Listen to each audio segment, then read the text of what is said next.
In 2023, the world watched as a new Beatles song Now and Then made history. A track started decades ago by John Lennon was finished with the help of AI. The result? A Grammy win for Best Rock Performance. But the headlines do not stop there. Recently, a band called Velvet Sundown went viral on Spotify, amassing millions of streams. Listeners, however, had no idea that the band's dreamy vocals were the product of code and not humans. These are not just one-off stories. This just might be the start of a new musical revolution. I won't be surprised if music is made only by AI in the future. A far-off future, but still.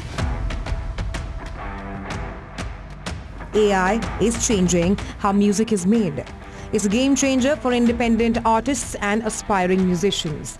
If today we are able to make a song and we are able to imagine like what Kishore Kumar would be able to add in it, and we have the technology to replicate it, I find it very cool personally, and I'm a fan of this new technology because it just opens a new gate for all the creative things that you could do with it. There are many AI platforms out there that can generate instrumental tracks, compose melodies, and even provide lyrics based on a simple text prompt. I think musicians need to embrace AI as a tool in music making simply because if you do not, then you're going to be left behind. And I believe that AI can be used as a beautiful tool. I use AI all the time because when I make a composition, instead of going ahead and recording a 100-piece orchestra and spending all of that money and realizing that it's not going to work, I like to do mock-ups on AI to see how it would probably sound and then make my decisions based on that. As with any technology, there's a flip side. For a lot of these AI models, the Creative Pallet is, well, a little English. The vast majority of AI music generators are trained on massive Western music data sets. They're able to understand the patterns of pop, rock and hip-hop. But when it comes to regional music, AI still got a lot to catch up on. All these companies who are making these products are in the US. So they are made in a way to cater to the language that they speak, the accent that they use, the kind of voices and music being heard there. I was recording this Marathi track recently. So there are some words and letters in Marathi which are not even in Hindi. So R and all those. So some of the AI models are not able to pick that up because they don't have this in their language only. So they are not trained to use this. But if AI is creating the music, the question is, who owns the music? This is a legal minefield the industry is desperately trying to navigate. So right now, because it is at a very initial stage, there are not laws that can completely define that this is wrong, this much you can use, this much you can't use. So right now it is in that gray area.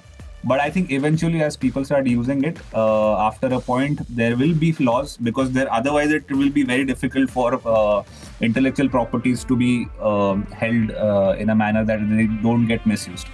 According to the US Copyright Office and the European Union's copyright legislation, a work created entirely by AI is not eligible for copyright protection. Such works will be considered a part of the public domain. There are also the risk of losing the human touch. A song is more than just a sequence of notes. It's an expression of pain, joy, and lived experience. When we let an algorithm take the lead, we risk losing the raw, deeply human element. AI cannot replicate emotions or the feelings, the way I put my percussive art in the tracks, the way I do it. There's an expression to it. That expression cannot be copied by AI. And this brings us back to the biggest musical stage, the Grammys. The Recording Academy has already made a clear statement. Music with AI elements is illegible, but there must be meaningful human authorship. In other words, a human artist has to be the primary creative force behind the work. A completely AI-generated song from start to finish will not be nominated.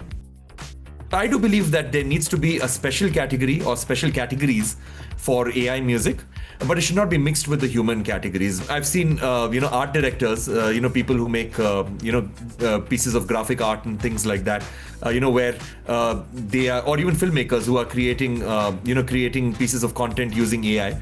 And I think the more creative they get with the prompts, or the more wiser they get with how to create these prompts, and I guess that itself requires a lot of creativity and a lot of patience. So I think that could be a category in itself. What makes music music? It is the perfect algorithm, or is it the human spirit? On one hand, we have the endless creative possibilities of AI, a tool that can help artists reach new heights. On the other, we have the human heart, the very thing that gave us the soul-stirring harmonies of Queen's Bohemian Rhapsody. The question is no longer if AI will be a part of music, but what role do we as listeners and creators play in writing the next chapter of music history?